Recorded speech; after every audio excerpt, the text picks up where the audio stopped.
You know, as Christians, everything that happens, regardless of what it is a call to be more Christ-like.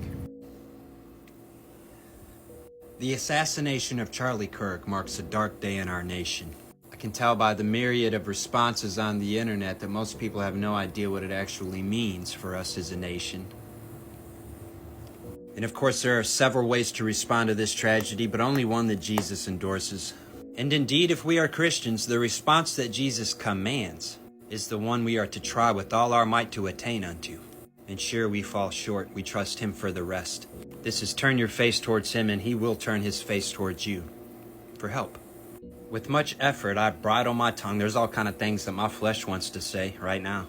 But instead, we'll do a quick Bible study about swords. I'm going to read you what Jesus said in Matthew chapter 26. But in the meantime, we do pray for Charlie Kirk's family. We remember his widow and his orphans and their affliction. And we refuse to hate our enemies. Otherwise, how are we different than they? I had to delete 2 clips, 3 now, to say that. How I am somebody supposed to teach these things is almost beyond me, except I have the Bible. Let's just read it. I gotta cling to this and trust that this is true. Because if we don't, we are lost. And I mean carried away of the desires of our flesh. This is our life. Let me read it to you. Brothers and sisters, a dark day. People don't seem to understand what by a sword means when Jesus said it.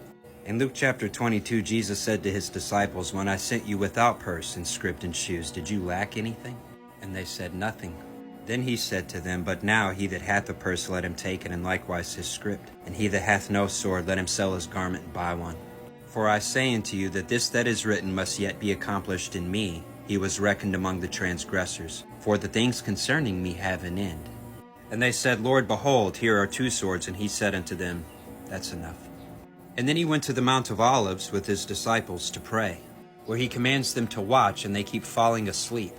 He keeps waking them up until he is betrayed.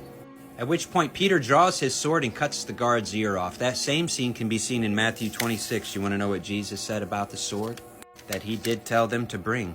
What are we supposed to do with it, Jesus? Matthew 26, verse 51, "And behold, one of them which were with Jesus stretched out his hand and drew his sword, and struck a servant of the high priest, and smote off his ear. Then said Jesus unto him, Put up again thy sword into his place, for all they that take the sword shall perish with the sword. Thinkest thou that I cannot now pray to my Father, and he shall presently give me more than 12 legions of angels? But how then shall the scriptures be fulfilled? Thus it must be." Peter was just defending Jesus with the sword that Jesus told him to bring.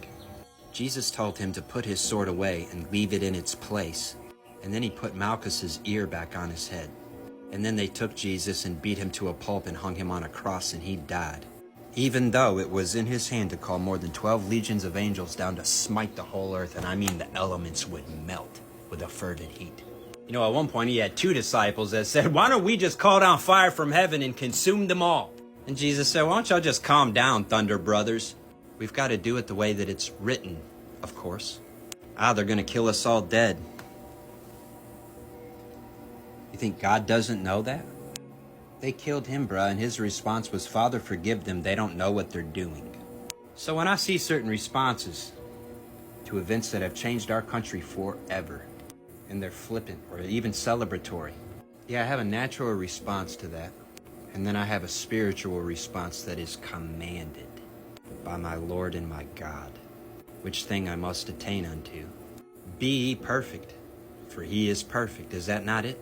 Knowing that I have to be real careful not to call down judgment from God lest it fall on my own head. And that I personally prefer that God be more patient and merciful to me than to destroy me for my sins. I know a whole bunch of people that used to be something and now are something else. And praise God, he gave them time for that change and his long-suffering patience. That's every Christian I know. Used to be one thing and now is something else. And isn't it great God gave you time? Instead of calling for the destruction of our enemies, we are to pray for their salvation, as we ourselves were once enemies of God, and he saved us despite that fact. We're supposed to love our enemies instead of hate them.